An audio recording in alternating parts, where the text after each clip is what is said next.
आपके पास कितना बड़ा आंकड़ा है जो पेंशन कटी है कोई आंकड़ा? लोग कह रहे हैं ये सुनी सुनाई कह रहे हैं ना आप भी। जी। लोगों में और आप में तो अंतर है। आप उस वर्ग से संबंध रखते हो जो प्रत्येक चीज पर निगाह रखता है। यदि हम भी सुनी सुनाई बात करेंगे, मैं आपको बताना चाहता हूं, पिछले दिनों कुछ हमारे पास आरटीआई, कुछ सीएम विंडो, कुछ लोगों की शिकायतें आई कि बहुत से लोग जो दुनिया में चले गए उनको भी पेंशन का लाभ मिल रहा है। क्या उनको चेक ना करें? आप शिकायत दो, उस पर शिकायत पे आपको जवाब ना दें? क्या हमने क्या किया? कुछ लोगों की शिकायतें आई कि अंडर एज लोगों ने कुछ आधार कार्ड में हेरा फेरी करके, कुछ मिली भगत करके कुछ पेंशन बनवाई है। उनको चेक नहीं करना चाहिए? कुछ ऐसे भी सामने मामले आए हैं जिनके हस्बैंड रिटायर हो गए हैं किसी भी डिपार्टमेंट से और वो सरकार की पेंशन ले रही है, परंतु उसकी पत्नी वृद्धावस्था सम्मान पेंशन ले रही है। इन सभी को चेक आउट करने के लिए लगभग 1,37,38,000 का डाटा था। इसमें 1 लाख लोग मृत पाए गए हैं। अब मृत लोग INLD को आके कह रहे हैं कि हमारी पेंशन काट दी। 37,000 लोगों की पेंशन हमने एक आदमी की अभी तक नहीं काटी। हम सिर्फ वेरिफिकेशन कर रहे हैं, उनकी एज प्रूफ चेक कर रहे हैं, उनका आमदन का चेक कर रहे हैं, उनका डोमिसाइल चेक कर रहे हैं। और यदि ठीक पाया जाएगा तो मैं पेंशन विभाग का मंत्री होने के नाते आपके माध्यम से ये बात कह रहा हूं कि विद एरियर उनको पेंशन देने का काम करेंगे। सर क्या आपको लगता है कि इस मामले को लेकर कोई अधिकारी या कर्मचारी की लापरवाही भी हो सकती है? किसी की लापरवाही नहीं, शिकायत आएगी तो सबकी जांच करनी पड़ेगी। किसी की लापरवाही नहीं है। और रही बात आंदोलन करने की, प्रदर्शन करने की, INLD को 100 का तो करे ना, कौन रोक रहा है? रोज करे, परंतु जनता के बीच में क्या लेके जाएंगे?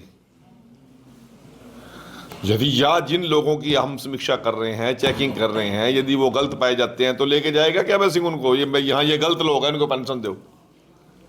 यदि ठीक लोग हैं तो उनको हम नहीं, अपात्र लोगों को देंगे नहीं और पात्र लोगों को छोड़ेंगे नहीं। सभी को एक एक पैसे का हिसाब देंगे और उनके खाते में डालने का काम करेंगे। सर लेकिन उनका ये कहना है कि शर्तें जोड़ी जा रही हैं। पहले कौन सी शर्त जोड़ दी? पूछ लो ना, कौन सी शर्त? बिजली की जोड़ के मेरी पेंशन कर दी और मेरी और सर इसके साथ बिजली की दोनों सुनो, पेंशनें कर चुकी है। आप अपना आधार कार्ड लाइए, मेरे अधिकारी यही है, अभी चेक करके आपको बता देंगे।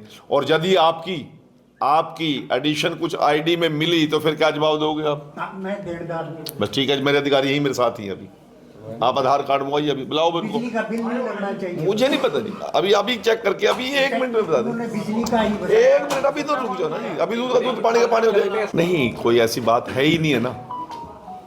हमने ADC को पावर दे दी। कल मुख्यमंत्री ने कह दिया जिन जिन लोगों को शिकायतें हैं ADC के पास जाओ, एक बार चेकआउट करा लो।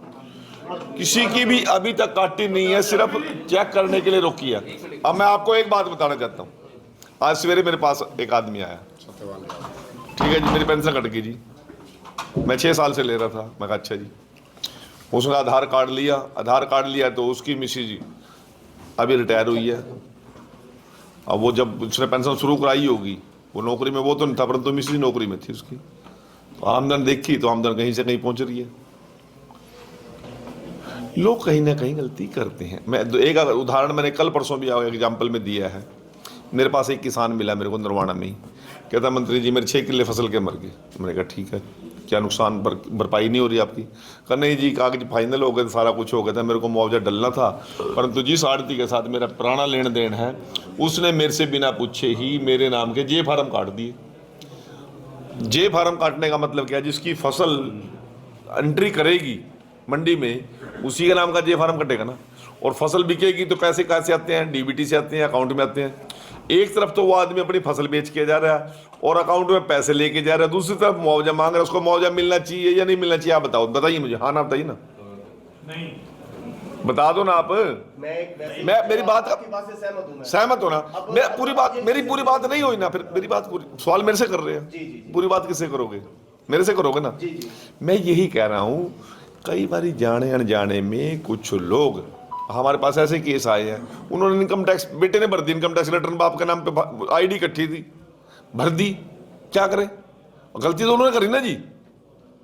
दूसरी बात, एक आदमी के नाम पे GST चल रही है, GST का अकाउंट चल रहा है उसके नाम से, बढ़िया कारोबार है गारमेंट्स का, तो पैसे आ रहे हैं, जा रहे हैं, ट्रांजैक्शन हो रही है, तो फिर क्या करें? नहीं समझ रहे मेरी बात?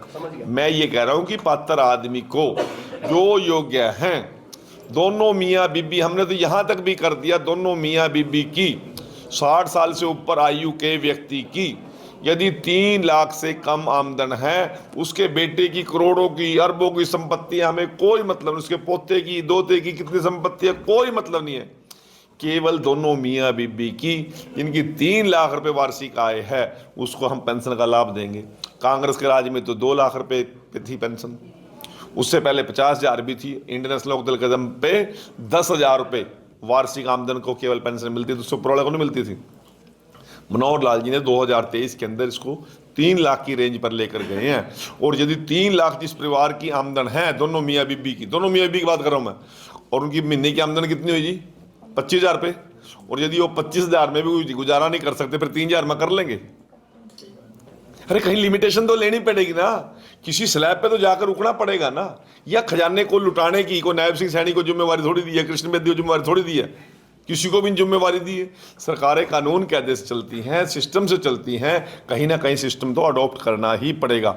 या फिर इंडियन नेशनल लोकदल ये लिख के दे कि हम बजट का प्रोविजन कर रहे हैं, जितने भी 48 साल के, 45 साल के जो ओल्ड एज पेंशन लेना चाहे दे दो, पैसे का जुगाड़ मैं कर दूंगा। केवल चल दिए प्रदर्शन करने के लिए। अरे प्रदर्शन करने का कोई कारण तो हो ना। हमसे जुड़े रहने के लिए हमारे YouTube चैनल को सब्सक्राइब करें और नई वीडियो की नोटिफिकेशन के लिए बेल आइकॉन को दबाएं। अगर आप ये वीडियो Facebook पर देख रहे हैं तो लाइक जरूर करें और ज्यादा से ज्यादा शेयर करें। धन्यवाद।